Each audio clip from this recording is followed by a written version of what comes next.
5 photographs of the families the Great Depression destroyed: the displaced, the homeless, the hungry, and the children who lived it.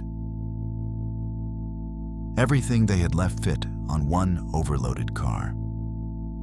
When the farms failed and the banks took the rest, hundreds of thousands of families packed up and drove west toward a rumor of work in California. They slept in ditches and ate what they could find, chasing a promise that, for most of them, was already broken before they arrived. On the edges of every city, they built towns out of nothing: scrap wood, flattened tins, and tar paper.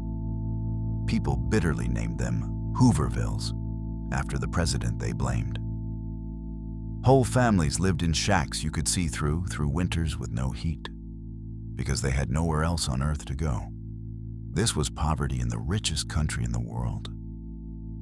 For millions, a free bowl of soup was the only meal of the day.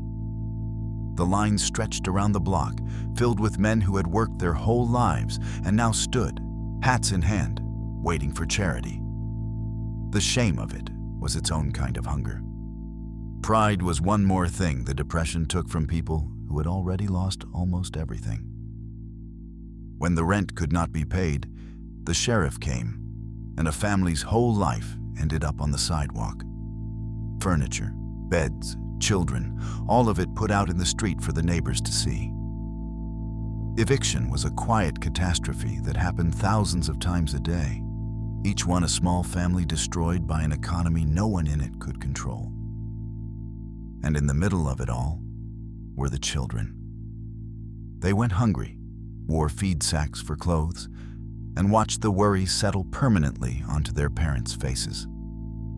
A mother holding a child she could not properly feed became the lasting image of the decade, because in that look was the whole desperate truth of it. They survived. They never forgot. 5 lives stripped down to nothing by a collapse they never caused. The economy recovered. The people in these photographs carried it forever.